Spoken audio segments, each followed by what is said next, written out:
All right, let's see who we have here. One attendee. All right. Good evening, ladies and gentlemen. This is the Wednesday evening budget visioning workshop for 2021. This is a very high-level meeting to discuss priorities for the Borough of Crafton in 2021. There'll be discussion for the next hour and a half amongst council. So we appreciate your attendance this evening, and we will let the manager McKibben lead us in the meeting. Well, I hope you all received my email. It was just a well, it's actually up to date as of today of where we stand, 219 versus 220. I think I attempted to just give you a brief overview of where we're at, what has happened, and you know, some good things and some bad things. The good things is that we are expenses are less than revenues. I think Doug Charisma and I have been meeting on a regular basis to attempt to figure out what the hell is going to happen in 2021, and it's a tough one, to be perfectly honest with you.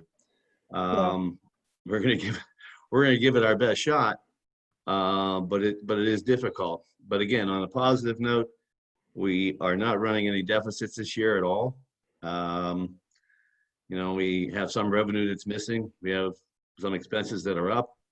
But all in all, we're okay.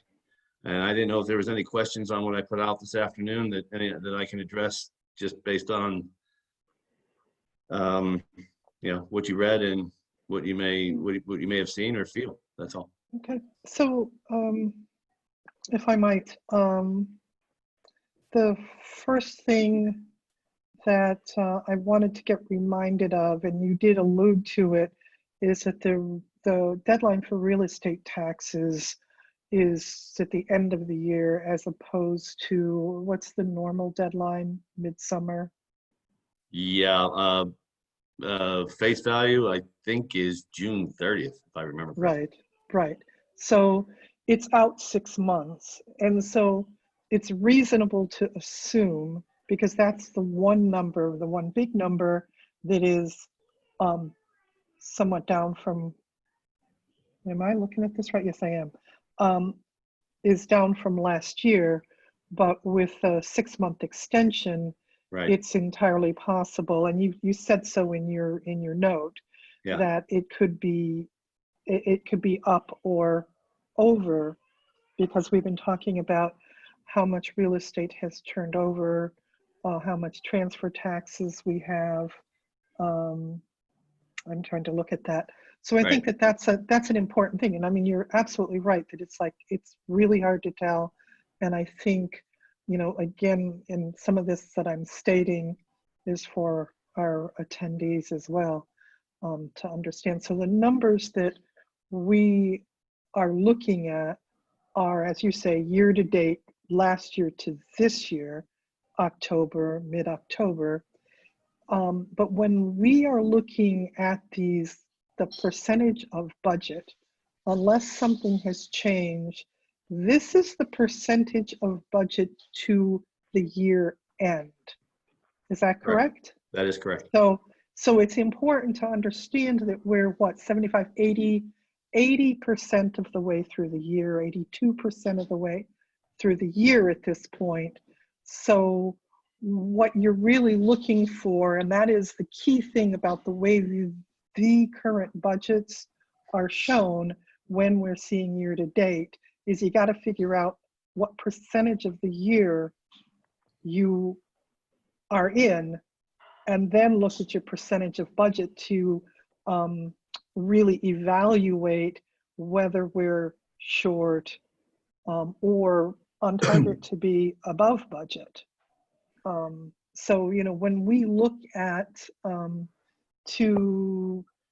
so particularly with the real estate tax, when we're looking at 1.392 and seeing that that's 96% of our budget at first 80, let's say 80% of the way through the year, plus with an allowed extension, it is fairly reasonable to expect that we're going to hit budget or maybe go over.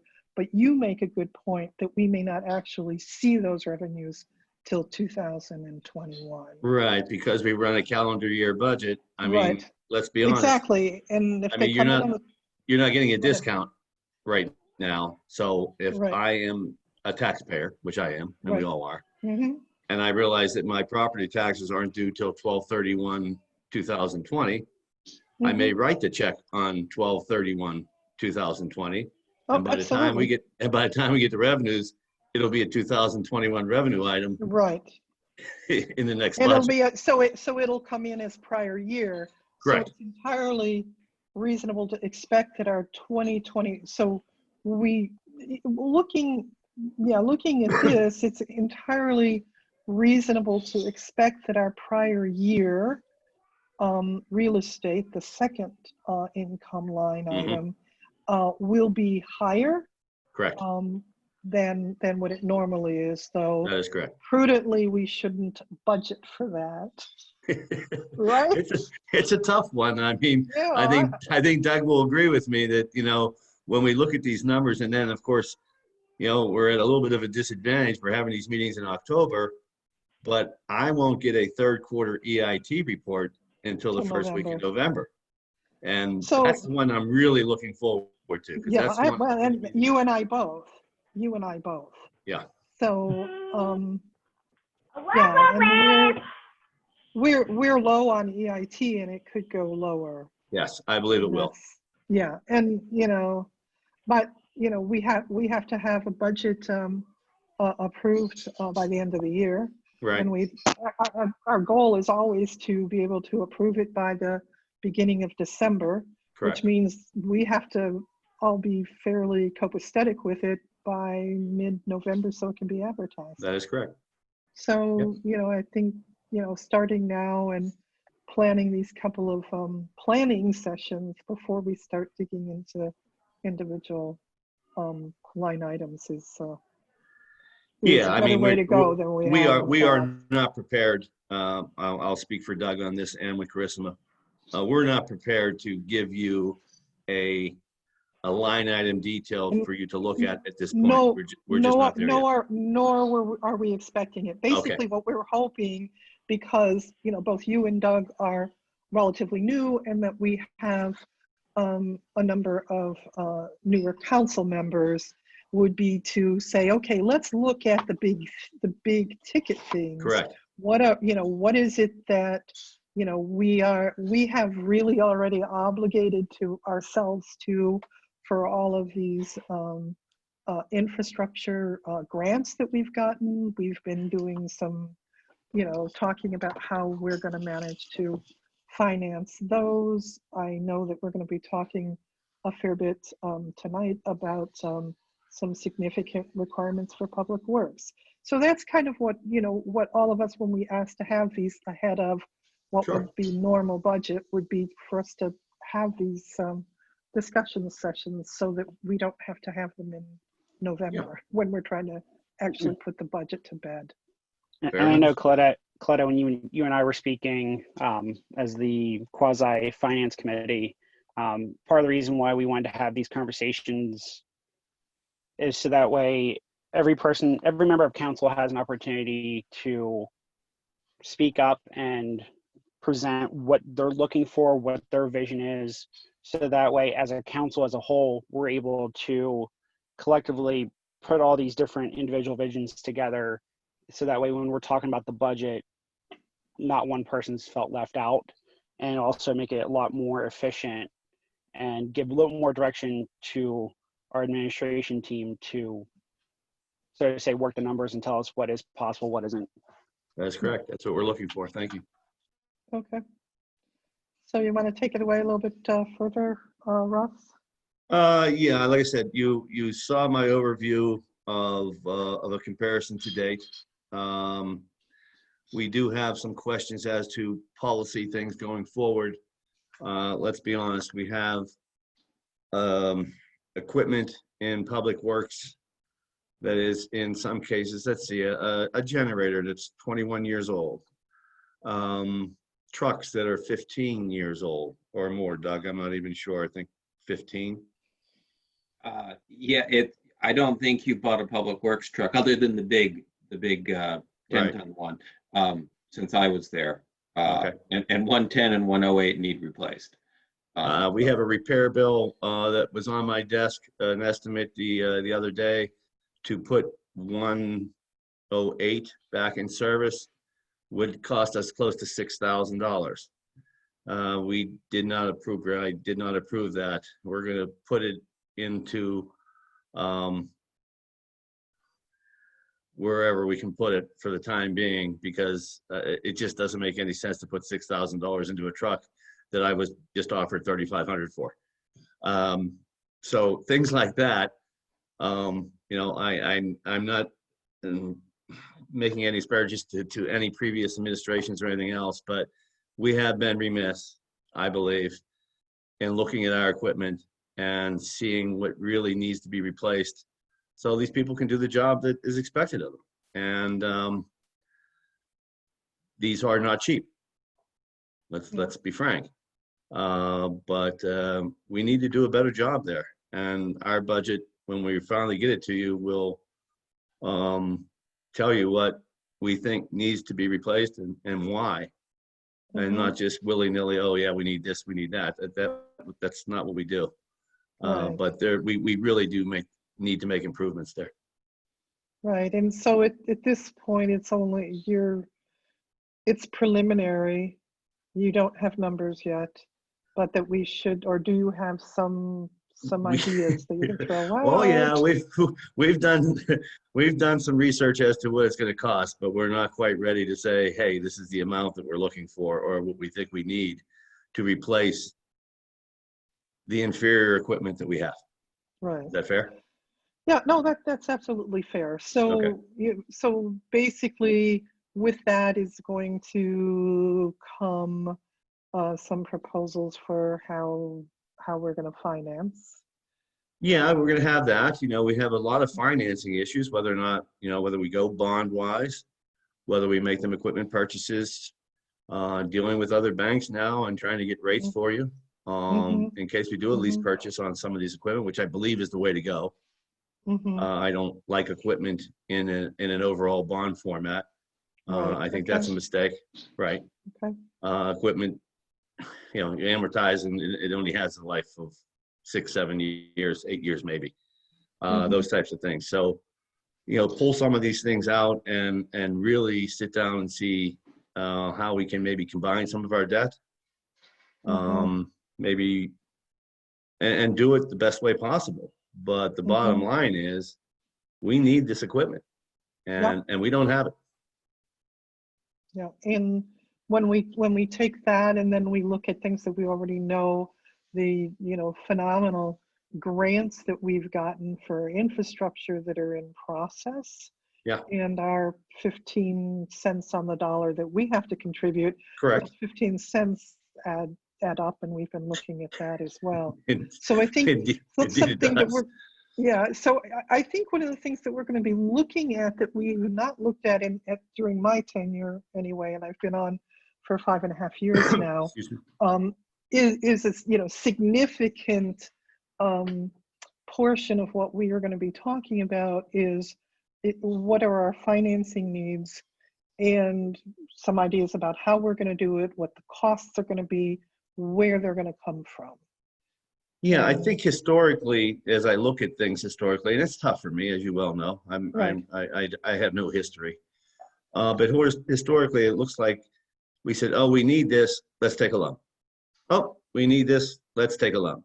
So we have all these loans out there on pieces of equipment, when in fact they probably should have been grouped together, especially at today's rates, and say, hey, let's bite the bullet and put it in the budget that this is going to be our payback period, and this is what it's going to cost for the next 6, 7 years or 8 years, knowing that 8 years from now we're going to have to redo it.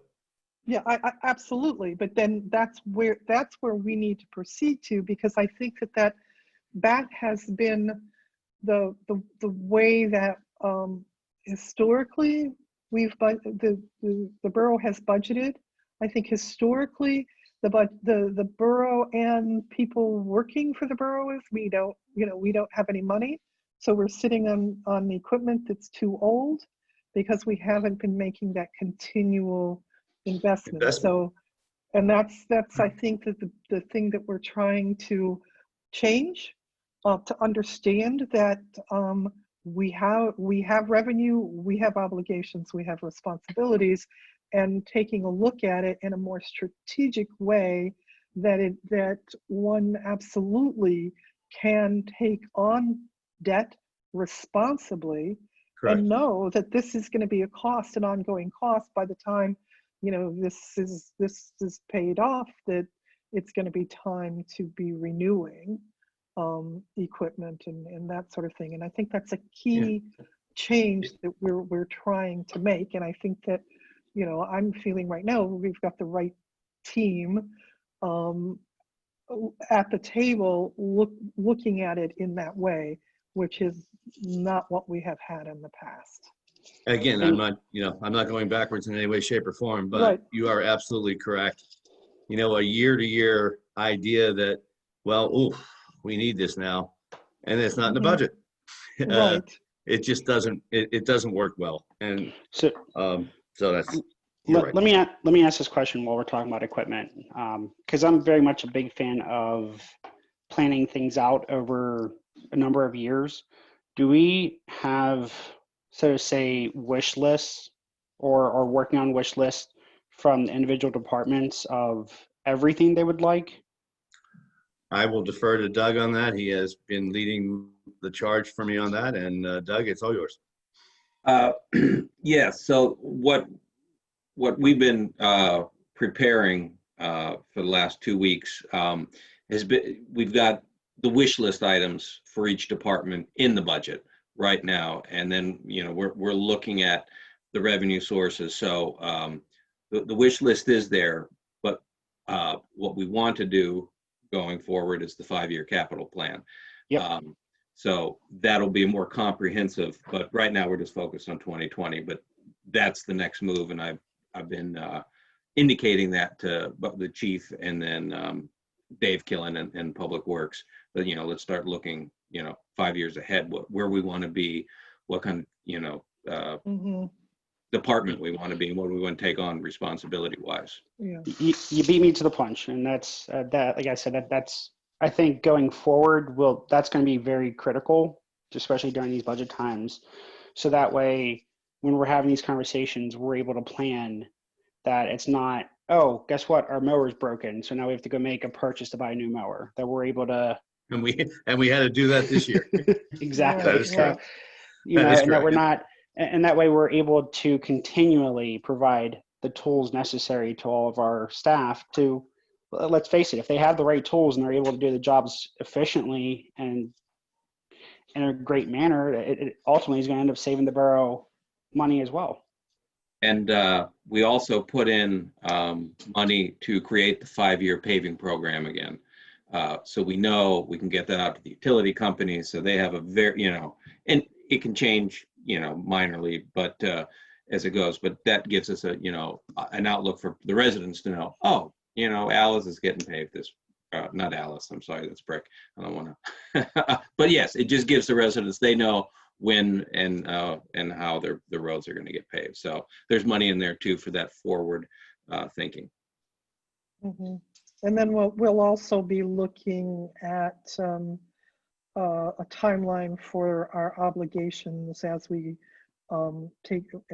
proceed through these infrastructure projects and grant funding. And we've talked about at various meetings that we have 2 levels of funding that are going to be required. One is gap funding, where we have to pay until all the paperwork and approvals come through, and then we get reimbursed.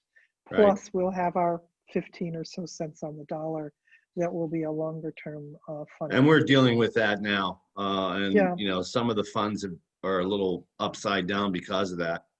And we're working through that with the help of Charisma to get a better feel for that reimbursement versus our expenditure up front.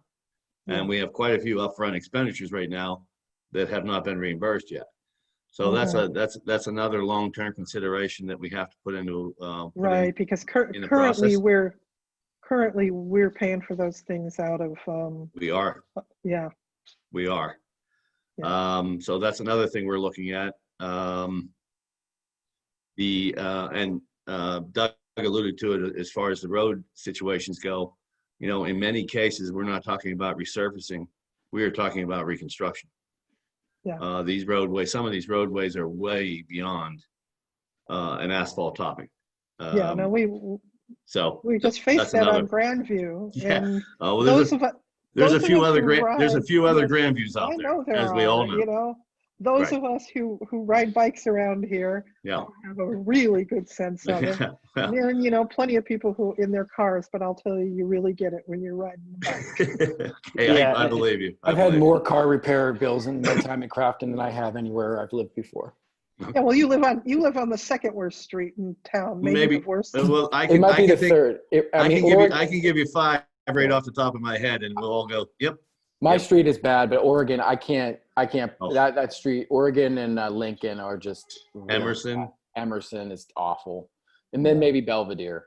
We can go on. We can find them. Yeah. And it's, you know, it's time to pay the piper. And that's really what we're talking about here. And that's what we're looking at is paying the piper and getting us on a track where we're doing, you know, where we're planning ahead, and that we know what the life of the equipment is. We have a schedule, you know, whether it's equipment, you know, what can we, you know, what kind of revenue do we have, and what can we And economically, this is the time to borrow. Yeah, I mean, it's we're the time. not going to get so many Great Depressions handed. Well, you know, I think I've had this conversation with Phil, and I've had it with other people. Now other you know, counties missed that one. Now we have a second one. Rates are historically low. They can't get any lower. The Fed is printing money. Let's get it now. No, we can't. I mean, I can't say any blunter than that. I know it's an opinion. I'm not an economist, but to those out in the world, you're right. You're it's spot the honest on. to God truth. And if we miss this opportunity now, then we, you know, we're crazy. But we can't. You're spot on. Right, And there's a huge demand out there for muni bonds. Mm-hmm. Ironically, because they want something like they can park they their want to dollars lock in. in That's at gonna 2%. right. That's not volatile. We're not. I mean, honestly, I mean, if we go somewhere, then you know there's a problem. So ostensibly, we're not going anywhere. Right. It's an easy return. So I mean, I'm with you, and I think this is the time. I think now we're hitting critical mass, whereby, you know, regardless of some of the other things that we've experienced, I think that we are starting to realize that internally this group and then forces pushing against this group are taking us in a direction that we have to kind of start thinking about going. It's kind of an exciting time in that respect, in my opinion, to really look at an overview of everything that needs to be done and then come up with solutions for it. So knowing that many of you are on board with that makes, again, I always hate to speak for Doug, but I think it makes our decision-making and advising a hell of a lot easier. And let's be honest, you know, our revenue, if we look at the home sales, like, it's been going up. And the reason behind it is, I mean, everybody, I hear it all the time. Houses are selling. It's like you say the price and everybody's like, what are you talking about? No way. The home values in Crafton are continually going up. So we do, as this council, we do need to invest in this town. There's a lot of things that were let go by the wayside that, you know, now it's going to seem like we're going to have to spend a lot more than if these things were just maintained over the years. But it's necessary to continue these continued home purchases and other young families moving into Crafton, making Crafton home. it's necessary. And like everybody else has been saying, we'd be very stupid not to take advantage of interest rates that are lower than the average in inflation. Yeah, I was going to say, I have a document that I pulled out of the basement when we were cleaning out. It's a note from October 1st, 1953, general improvement bond issued by the Borough of Crafton for 1.75%. We're in that range now with interest rates. And to second what everybody's saying on council is, and to sort of discuss beyond what we're getting from Alcosan, we have corridors that are going to be improved with the stormwater, but while we're there doing all that work, this is the cheapest time to make the other general improvements that we have to make. And it's the ideal time to, provide updated scopes, let's say for the Crafton Boulevard project, all the way to the border of the city of Pittsburgh and Crafton on Starrett. We can improve that entire corridor, but to Claude's point, we're only getting 85% on the stormwater project. That section of roadway improvement is not included in that. There's some of the restoration that's going to be covered by Alcosan, but another part isn't, such as our South Grandview reconstruction. We're getting 450 some thousand back from Alcosan for that project, but that section of South Grandview that we did reconstruction roadway that was not part of the grant, I mean, that was a $300,000 in the end when you talk about all the sidewalk improvements, everything we've done. And now that people are seeing the investment, people are coming up to us and saying, we should do more of this. We need to do more of it. And again, to everybody's point on the call, this is the time. And when we have construction mobilized and the engineer there looking at this, this is the ideal time to re-envision some of these streets. And there are some projects that are part of the sewer plan that are not going to be funded by Alcosan. If they're under $100,000, such as the Perrine sewer separation project, Alcosan isn't going to be funding the very small projects. They're looking at the mega projects. They want to get the largest volume of water removed, and they're looking at dollar values. So our larger projects are actually going to have a greater opportunity for funding than the smaller projects. So my point in bringing that up is with regards to like Crafton Boulevard, there's these sub projects that could be a part of the construction in 2021. We just need to make a decision. How do we want to fund that? I mean, those projects can come straight out of the sewer fund, or do we want to, include it in a general or in the bond or a loan and pay it out over a 5, 10, wherever term length that we're discussing. So that way we're addressing these things over the next few years. To Anthony's point, we are 20,000 ahead of the budgeted number for real estate transfer tax.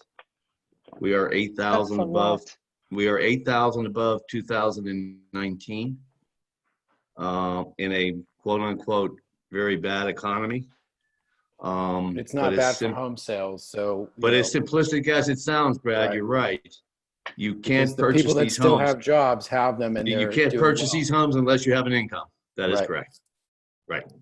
Right. And they have to live somewhere, and we have a housing shortage in Western PA and an elderly population. So it only stands to reason eventually they'll come here. So with that being said, I'm curious as to where we might pivot this conversation to as far as the rest of the kind of the nightly budget. Yeah. I think Anthony had said, the idea of at least going around, each of us having an opportunity to speak to any thoughts or areas of interest, that may not be already on the table, and or reiterating what is on the table. So you want to start with that, Brad? Sure. Thank you. I mean, I've never been one to shy away from a controversial opinion, and I won't now. I've always been on board with taking money out in this town, always. So I truly believe that the culmination of this should be, I've said it on Facebook, I've said it door to door, I've said it to people who screamed at me, and I'll say it now, that all roads lead to a capital improvement plan.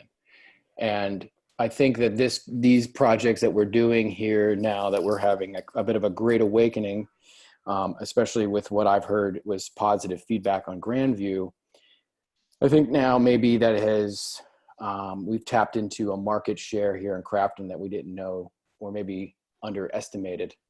And, you know, if you build it, they will come kind of mentality, where I think now that people have seen that it can, what crafting maybe look like, that we should continue in that direction. So I think that to change narratives to something else at this point in the story would be folly. And I think at this point we should continue down that road with how to finance these capital improvement projects, take as much of our tax dollars out of the system that we can, because I mean, let's be real, that I've always thought that it was a silly argument, at least in my opinion, that, you know, somehow us matching these grants, and I understand, you know, from the administrative, this is not an administrative side of things. I understand that, you know, the numbers from where you guys are coming from don't always line up to my train of thought, but, you know, from a 30,000 foot perspective, I always thought it was silly that we put tax dollars into the system at the county level. We should be taking them out,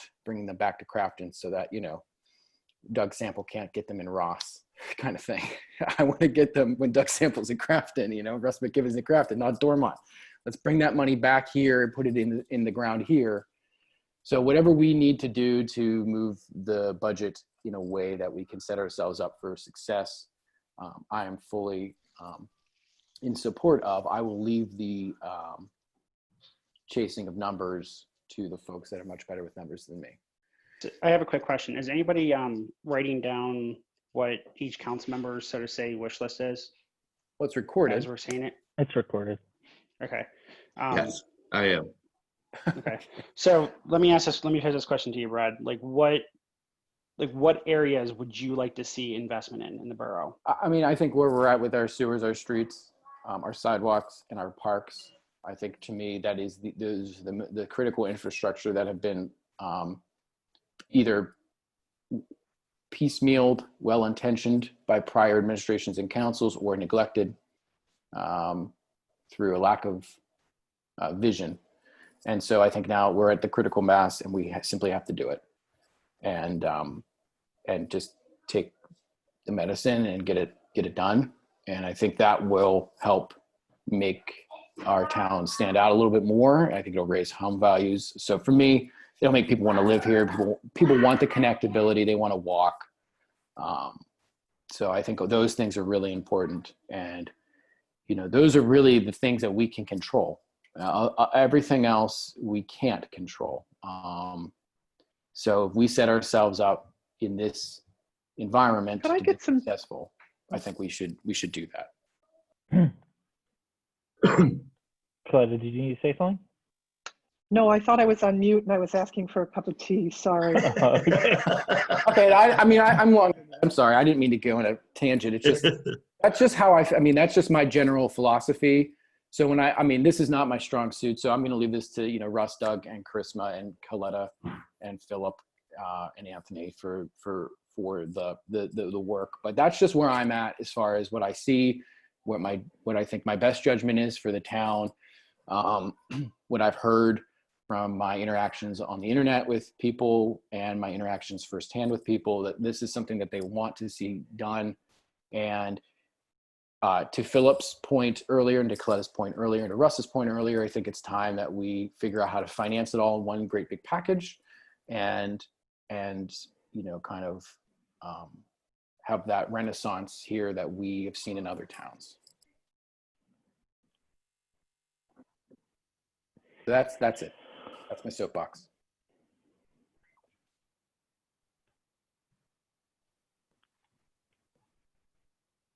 I guess, can I jump in now? Yep. Anybody has any objections? Well, just to kind of add on what Brad said, I mean, he touched on the parks, the roads, the sewers. I mean, the buzz term that will keep coming back to is historic lows.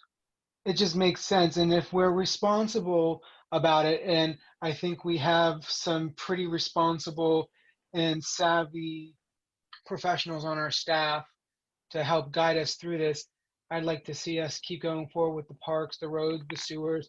And I don't think anybody's mentioned this yet, but add in that public works facility that we've kind of talked here and there about. I think it's something that our guys down in public works really need. I really think that the complex that Gateway kind of put together for us in those renderings is a really great idea. I mean, look at a lot of other areas. I mean, it'd be great to be able to put kids down near the creek, away from the hustle and bustle of the traffic on the highway, or at least give them an option to get away from the hustle and bustle of Route 60. Be safer to maybe ride their bikes down there. So I'm just going to build on what Brad's saying and kind of throw on that public works facility or multi-use facility. I'm not exactly sure what the best term would be for it, but I mean, maybe even looking into possibly another community center on a second floor above that, something like that. If I just may very quickly, I don't want to dig down into the weeds right now, but I believe the president will be calling an executive session within a week or so, and I have some information for you on public works and some things that have developed, but it's not for this meeting. Yes, yeah. So it probably our next budget meeting will have construction estimates, engineering estimates, the wish, not the wish list, but the bond items with according amounts to them, and that we'll see. You know, we'll give you the price tag of, okay, this is what we're looking at investing, and I'm one of the reasons why this interested me so much is you guys are spending money, and you're spending money on infrastructure and the town.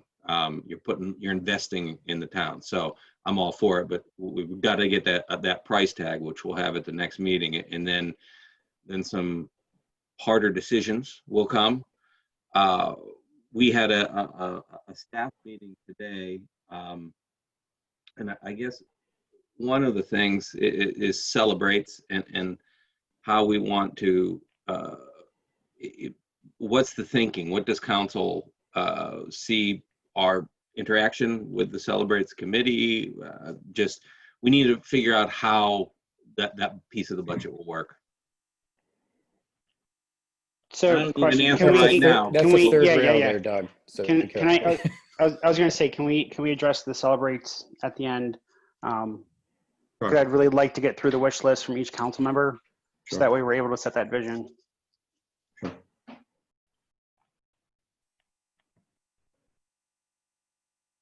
So Anthony, did you want to go?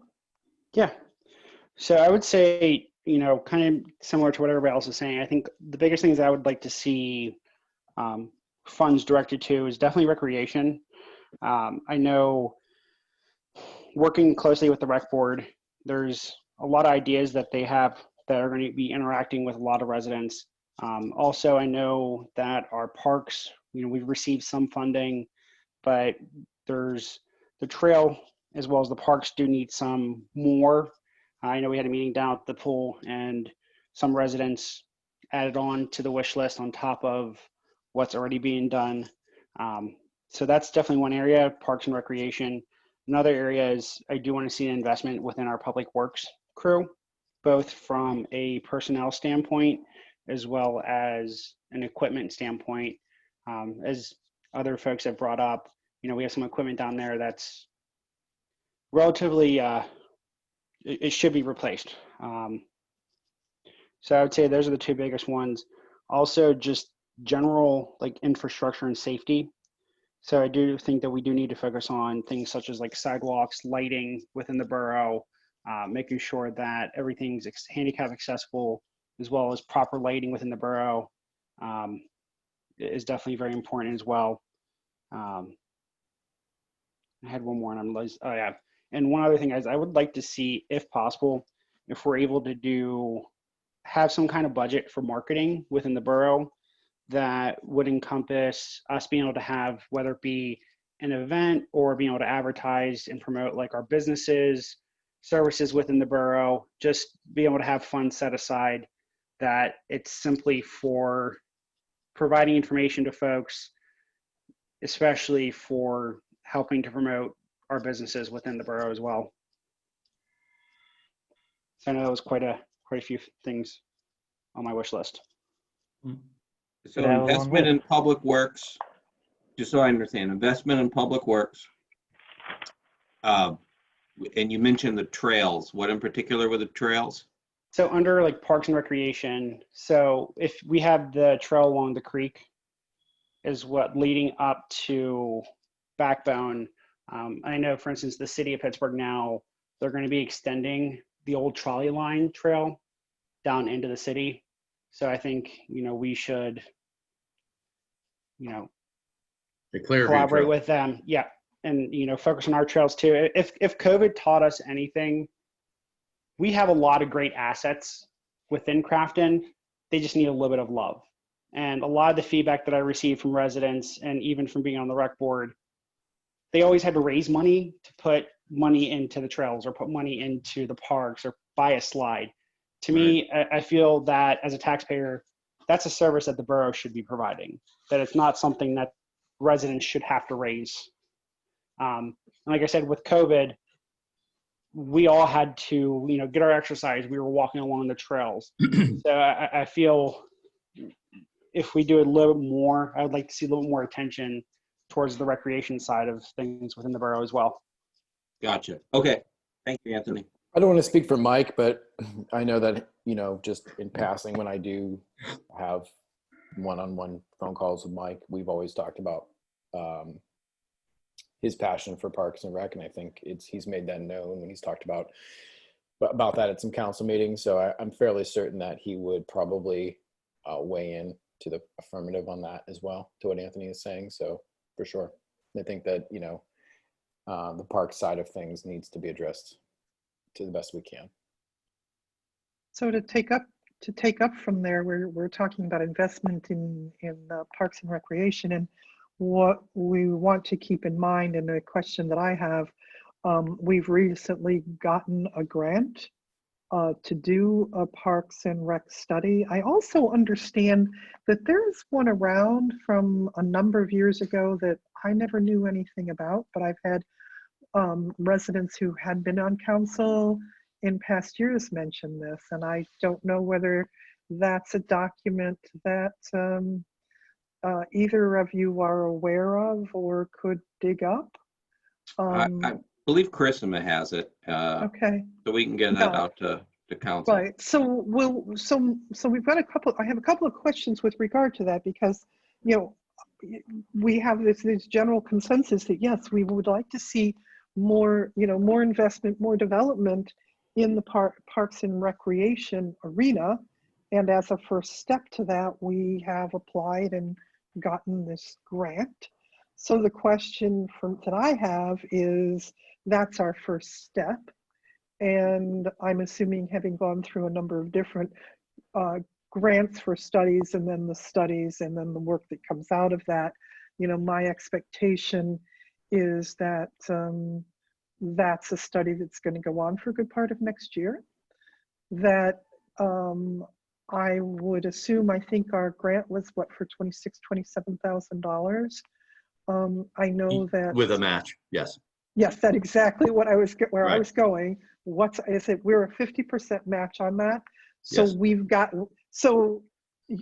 in order to move forward with that, and we've really already committed ourselves to doing that because we've approved applying for the grant and said that we would do that. We've got to make sure that we at least have that piece in the budget. for next year. I mean, that's a baseline, which you It, guys it, know. it will be. Yeah, I know that. I'm probably speaking more for, making sure that the record knows that. Fair. Yeah, so, and then, from there, when we talk about, strategy and that sort of thing, I would assume that we would be looking at next year as we go through that study and look at the results of it, that we have an eye to 2022, knowing maybe not what the recommendations are or what the top priorities are, but looking towards, okay, we are going to have this parallel investment that we've got going on in infrastructure, and we're wanting to do a pretty significant improvement in Parks and Recreation over the next few years. What is that going to look like?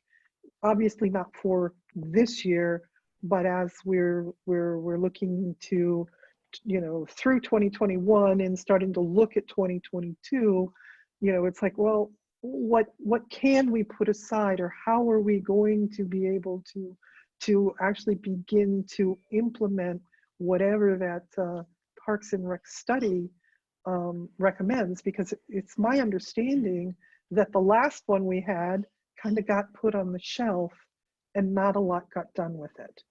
And I would really hate to see that happen again. Agreed, because I believe there was also something along the lines, and Claude, I know exactly what the plan you're talking about. I've been told about it as well. So it does exist, that there was even funding for some parks that Crafton declined.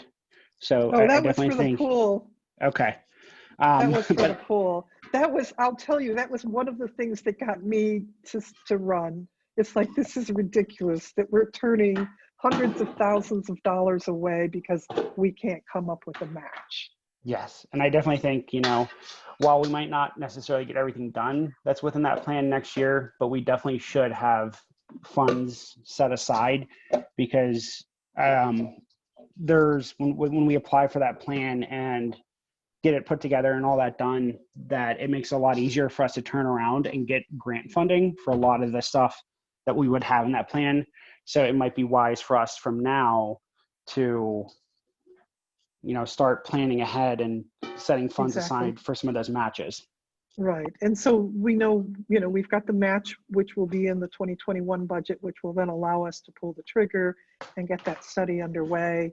It'll take us a couple of months maybe to decide who, to go through the process to vet who that is going to get awarded to.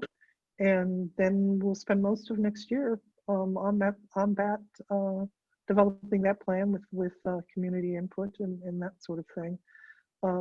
And you make a good point, because as that comes together, but I don't see much of anything affecting the 2021 budget.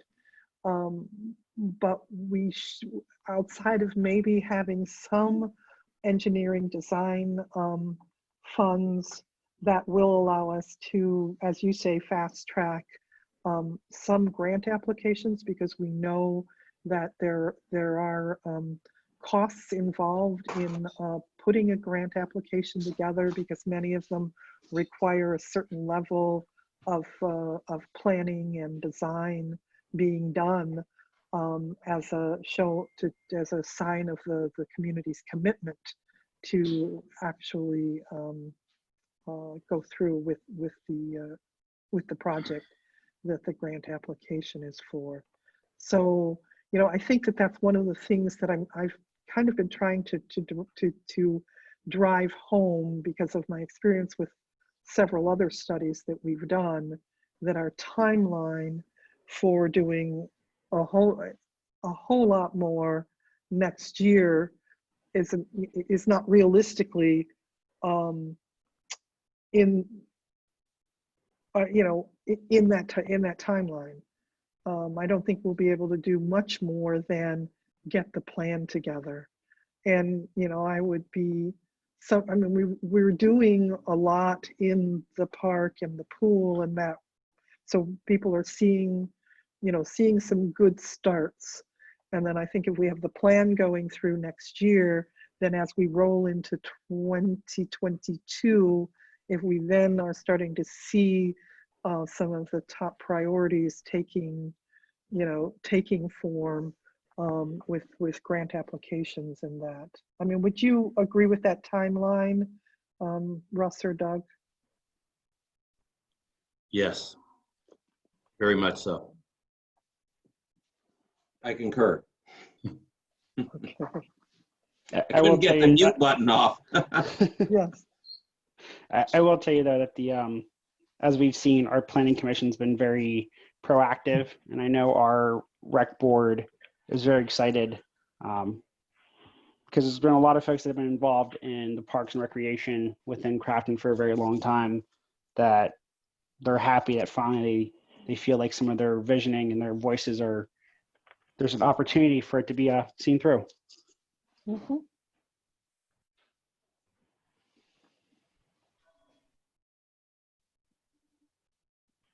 Brad, did you have your hand up? Yeah, I did. So Coletta got my mind jogging when she mentioned plan and budgeting for grants. And to the earlier question, which was about the so-called wish lists that we have, I did have one other thing that popped in my mind, which was about making sure that we budget adequately for any kind of rezoning that we want to do. And because I think that's the other tract that we oftentimes are missing with the infrastructure and park plans, that we got pretty far on bringing in the professionals to rezone things in this town so that we could set ourselves up for more success and capital investments. So I just want to make sure that we're not forgetting that part of the puzzle. Right. Did we not, do we not have a grant application jointly with Ingram, and did that come through? So I can provide a little color to that. So the application was received well. They're looking for funding to come in from the legislature. Obviously, with everything going on with COVID, DCD funding has been a little stalled out here. So from what I understand is once they have funding, it was most likely the joint application we put in was going to be funded. But again, we can't count our chickens until they hatch here. Right. But either way, go ahead. I was going to say, so that again, that's another one that even though it hasn't been awarded, it's looking good. We should be planning to be able to do the match on that.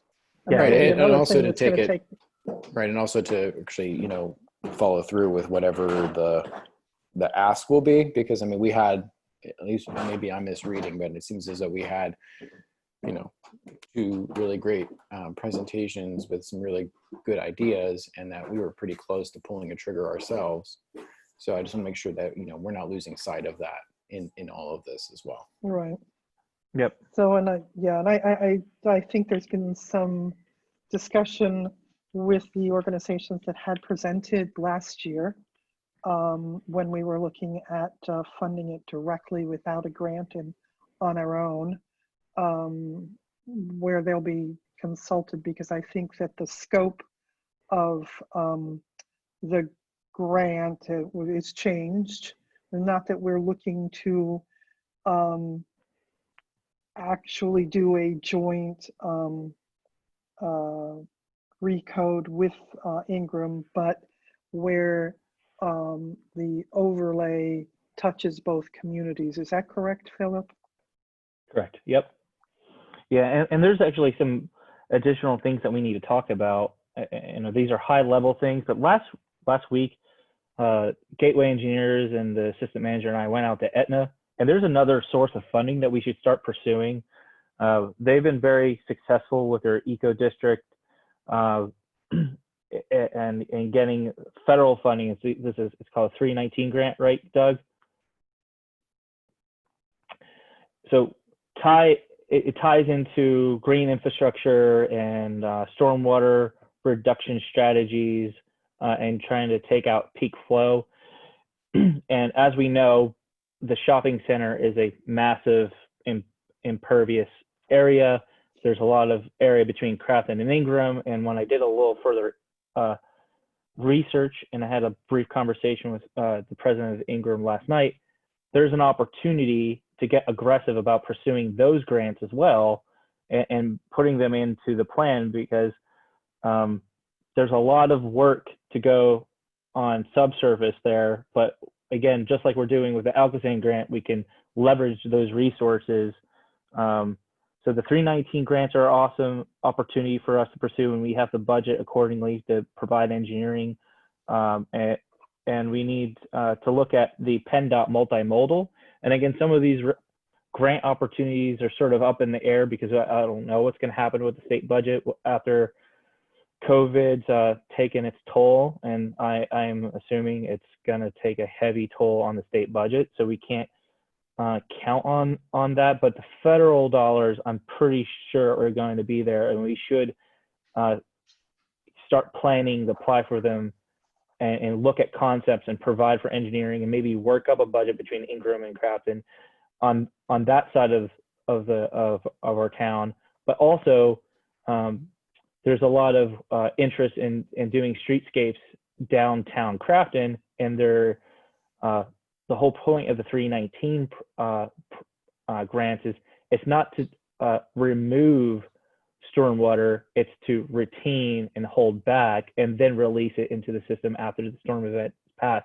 And if you look at the wonderful work they did in Etna, it's really improved that corridor over there. So again, these are long-term projects, but we, the taxpayers, just need to put the dollars into the budget for getting aggressive a plan. And again, it's not cheap to apply for the engineering. I mean, there's a lot of upfront work, and again, I think Doug would probably tell us a lot more because of his experience in Ross and other communities. And then the other thing is the Keystone grants, the library. And I don't want to hijack this, but we have an opportunity to apply for the Keystone grants, and that may be something we plan for in 2021 as well. In other words, leave no stone unturned. Go Yes. for it all. Yeah, you just have to be aggressive with applying for the grant. So as we've shown, if you put the effort in and you put together a good application, we have a high likelihood of getting at least some of the money. I mean, I think this is another item that we haven't really talked about, but we applied for the.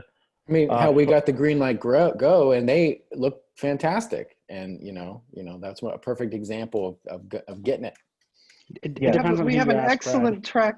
We have an excellent track record in the last couple of years, better than almost any other community. As long as everybody understands that the commitment for the match is extremely important to almost every one of these grants. Absolutely, absolutely. And I mean, and so those are the things we're talking about.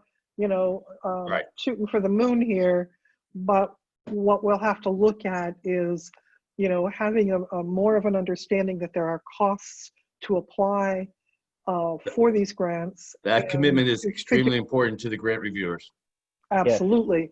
And so picking priorities, because we aren't going to be, and then the fact that we have a relatively small staff, so there's only so much of it you can do. And one of the things that I, just as an experience last year, there was a big push to apply for a $5,000 or $6,000 grant for that street event that we had. And the effort that it took to do that was almost as much as some of the ones that got us a couple $100,000. And we got turned down for it. And that was some big lesson for me to really be cautious, to weigh the cost benefits, and then to, as we begin to go forward and maybe, have more strategic meetings throughout the year, not just as we get close to budget, to be able to assess what opportunities make the most amount of sense to pursue. Let me ask this question. Would it make sense, because we've been pursuing quite a few grants, would it make sense to have a professional grant writer in our tool chest? I think the people we have on staff have been doing a pretty good job of it, and with Yeah, the help perfect. of the engineers. So it's Yeah. not about Okay. that necessarily. I mean, don't let me put words in either Russ's or Doug's mouth. I think it's good to have somebody to review it, but I don't think you need to have a grant writer per se. I think Okay. collectively we have the ideas. We have a good engineering company working with us, a good administration that, you know, ride herd on everybody there. You know, it's more about being realistic about what sources of grants we go after. And that's why, let's say that the Marcellus Legacy funding, the gaming funding, I'm sure the gaming funding is going to take a big hit for next year. They're probably not going to be as generous. But, you know, the Marcellus funding is there. So there's that DCNR, DEP, you know, Growing Greener program. And a lot of these programs have very similar names, like Alcasan's is Grow. And then DEP, it's Growing Greener, right, Doug? I think I have the names correct. But point being is, you know, we have to, again, be strategic. And that's why I just wanted to circle back to a grant that we applied for, and we verbally received an award over the phone from the state rep's office for the building. And I think we haven't talked about the building, but the building is in dire need of pointing and stonework, and then some cosmetic updates internally. And the manager threw everything in the kitchen sink into this.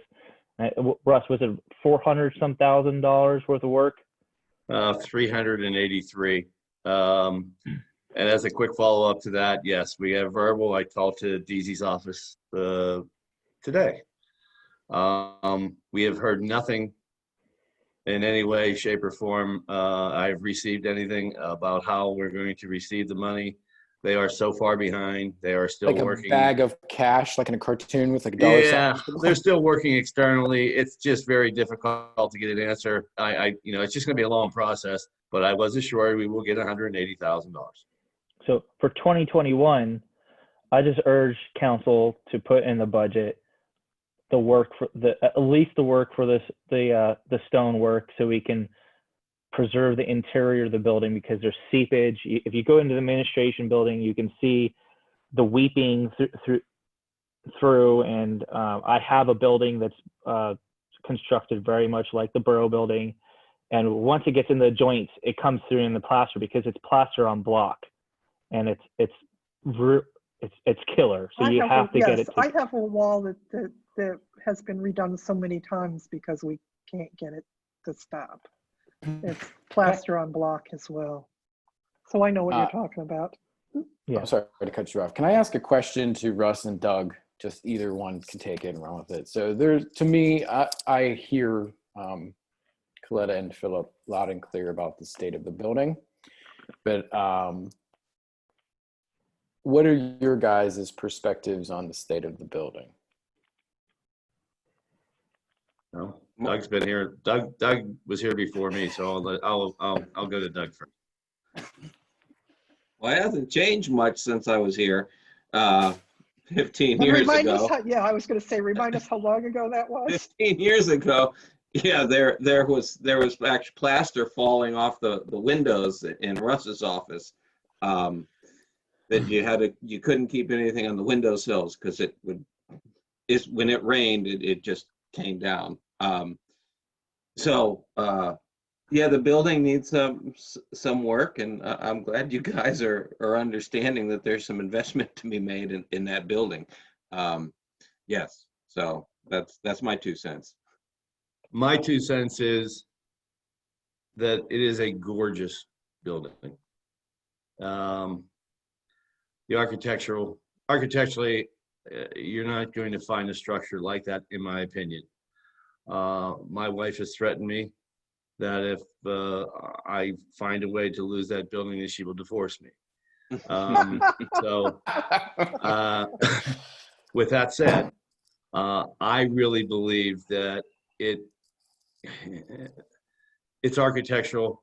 Yes, it needs work, but I really think it says a lot about the community. And there are other buildings like that. Go to Wickley and see their building, and a few other towns like that. I still think it's as functional as it can be at this point.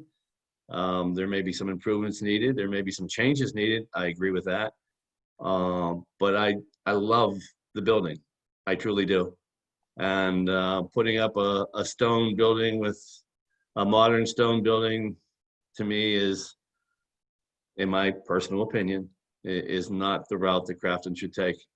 And I don't normally give you personal opinions, but that's mine.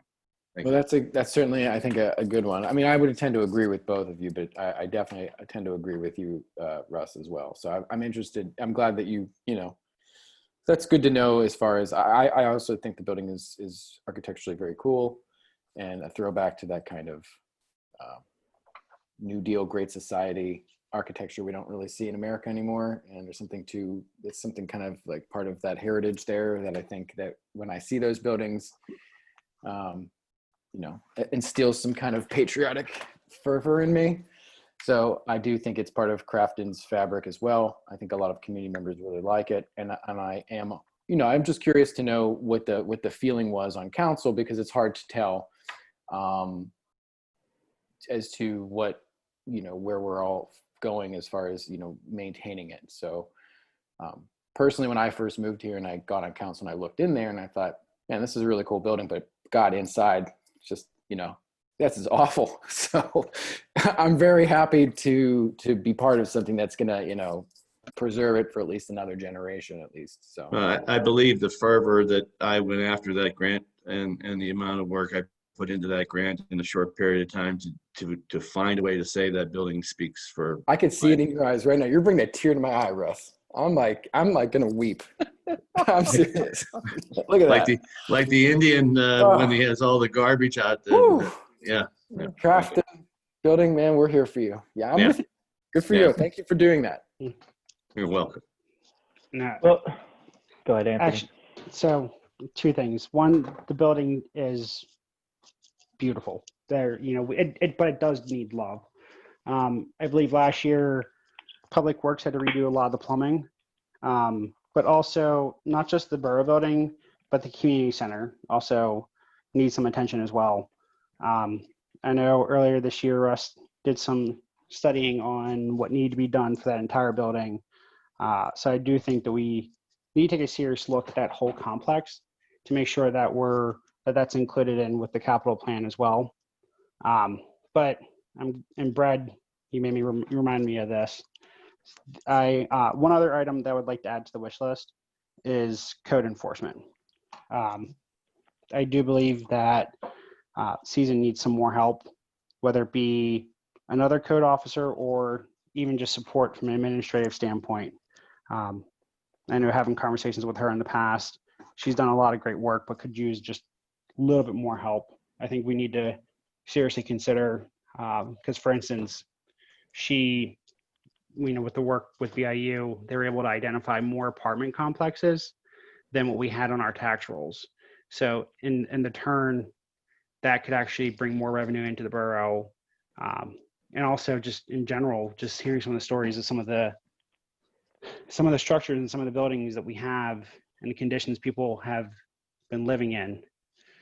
You know, it's something that we definitely do need to focus on too, because we do have the ordinances in place, just not enough oomph when it comes to enforcement.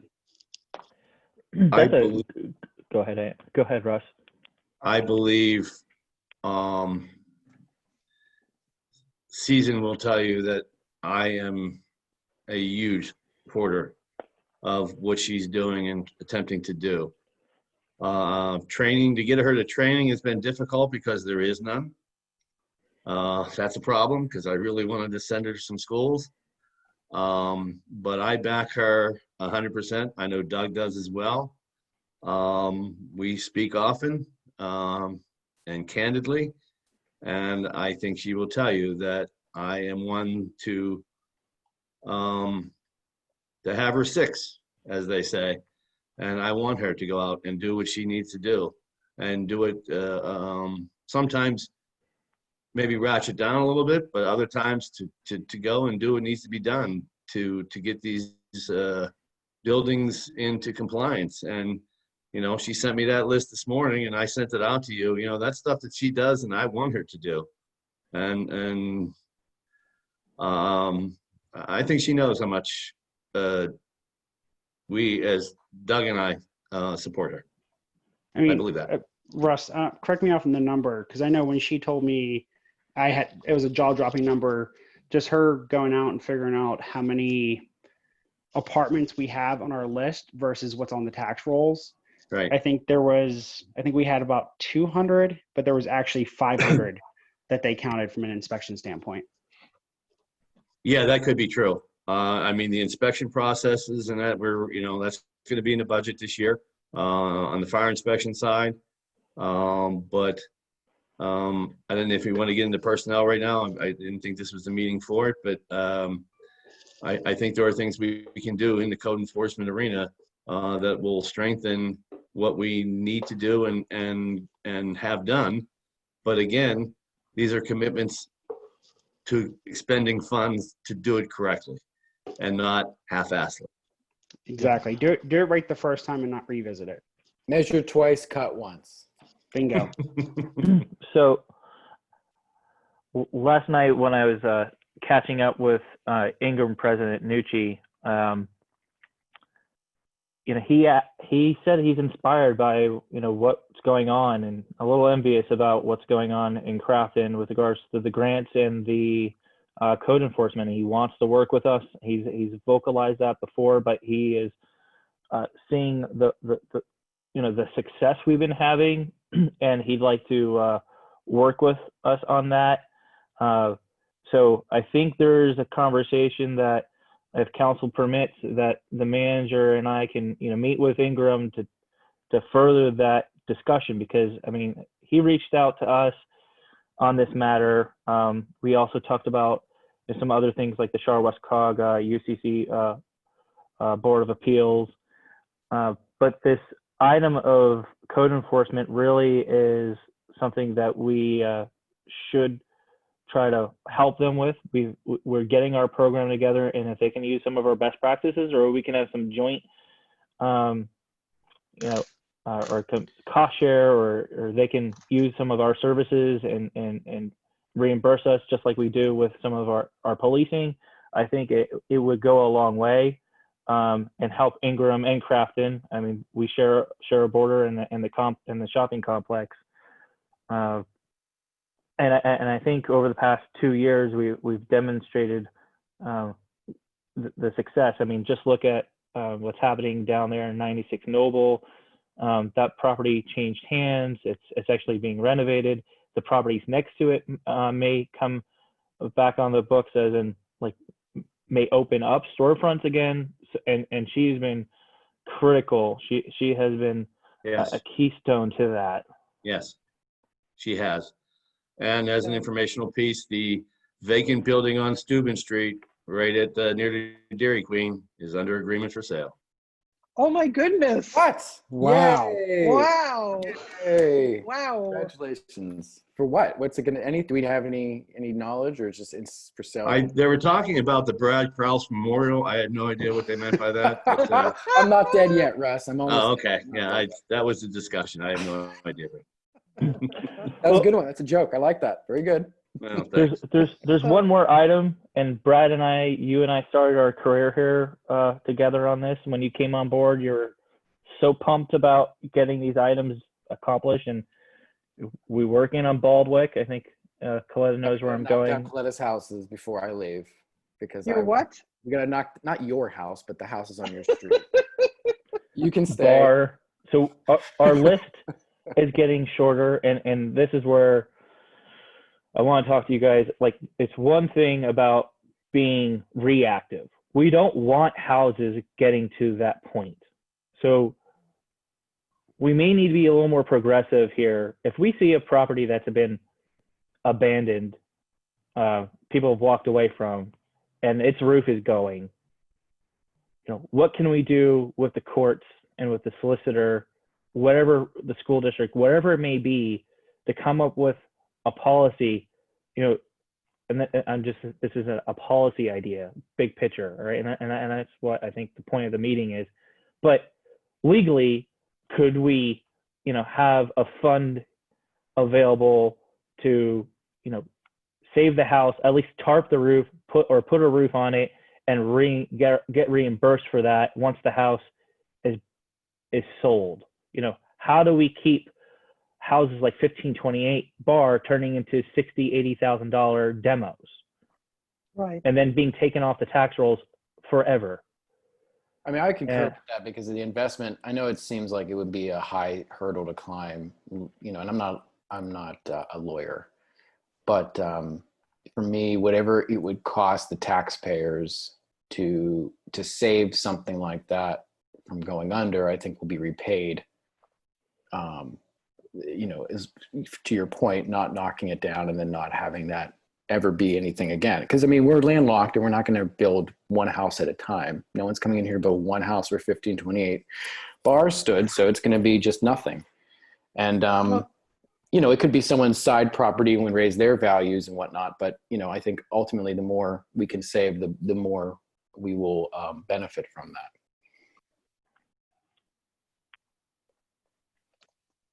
So anyway, it's just a policy idea, and we need to look into it. But if we can put away a rainy day fund for, you know, saving some of these properties when they come up, because season's finding them all the time. And the good thing is we have a healthy real estate market now. Once if somebody finds out it's available, like a flipper, they'll come in and get it. I mean, we can't count on that forever, but you know, and some things, some of these flippers go, if that house had just been 2 years ago, 3 years ago, if somebody had just put a roof on it, I would have been able to save it, but it's just too far gone. Mhm. So, all right. You know, largely, I think we've done a good job in hitting on all the high notes policy-wise. You know, there's a lot that's been on our plate. We've been doing a good job as a team. Appreciate Russ's leadership, getting us through COVID, where it's not over yet. I know the pool is on the top of the manager's mind, and getting that liner in and getting some of those fixtures updated over at the pool house. And just so everybody knows, that 2012 plan really focused on the pool house. And I don't know if that's something we all want to look at and maybe take some of those elements and fund those elements and get them addressed, because it looked as if a lot of the focus was on that. And Lydia Herring from the Planning Commission did get those documents from Ms. O'Connell, and shared it with the Planning Commission and forwarded it over to me. So it's something that we all need to look at, and the manager and assistant manager need to figure out if there's any merit to doing any of those updates in this winter. Yes, very much so. Very much so. Let's get a third one. Very much so. I'm just going to end I mean, with this. I'm pumped, Russ. I like your enthusiasm on it. Well, you know, I just want to end this with, you know, by definition, the position of manager is tenuous. We all know that. But it is exciting to know that there is a real forward-thinking council on board, and that really helps us a lot. Not being afraid to put forward things that may cost some money, and not being chastised and or told that no, we can't, you know, that we're not even going to consider that because it may involve, you know, whatever. So that is really a good feeling. Well, when somebody wants to me. chastise you for it, you just give them my phone number. It's 412. So, I mean, I think, And Go budget aside, and on just a quick budget note, you will see a lot of difference in the way we do things as it comes forward. There are a lot of expenses that are in the general fund that really should be pulled out. And you will see that when we present, when we finally get some numbers together to show you a preliminary overall budget, of which time obviously can be tweaked by council any way they want. But we do believe it's our job to at least give you a baseline to move forward on. And you will see some substantial changes in the way the budget is put forward to you this year. And I'll just piggyback off of Russ. It's refreshing to see that you guys just don't want to put a Band-Aid on something. You actually want to fix the problems. I mean, we can fix, you know, you're giving us the ability to actually fix things. And that's very refreshing and forward thinking. I think we have no choice. And I think that, you know, the biggest takeaway I'm getting from this session outside of it was really, really good. And I'm really grateful that we did it. It's been a long, long time coming to have a meeting like this ahead of budget planning. I think you guys are going to have to rein us in to say what we can do responsibly. But yeah, I think you've got a good solid majority here who want to see changes in the way we do business. I couldn't agree with that more, Coletta. I mean, I'll wind my soapbox down, but over the summer, my interactions with residents, and I've told this to some other members of council, is people are so thirsty for change in Crafton. I don't even think they know what they want to some degree. And I'm not saying that as like a criticism. I think it's just one of these natural impulses that people have. And they want to see things move and progress in any way, shape, or form. And I think, you know, we are doing a good job of building on that. But I do feel like, you know, it's not just us as a majority, but I think the town is largely behind these types of things. It's hard to know because we don't have a Gallup poll. We can't just, you know, the people do want change and they want to see things improve. And I think that, you know, ultimately tells me that we're on the right course. I mean, and let's be honest, we've been seeing it with the houses, just the amount of time and effort and money people have been putting in their homes. They're not just here one day and gone tomorrow. They're making Crafton home. Yep.